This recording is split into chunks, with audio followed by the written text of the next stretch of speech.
roundabout.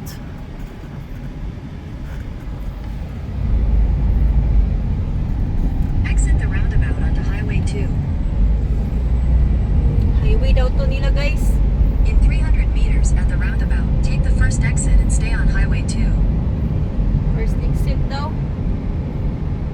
Roundabout.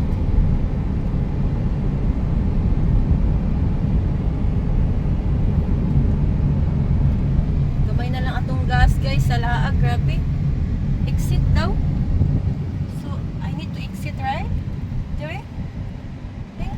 Dire? Oh. Ah, no, dito. Ayaw, wait. Kani aling ikaw. Go with the white.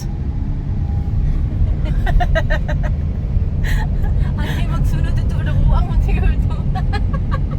Exit, ay, diretso da? Yes.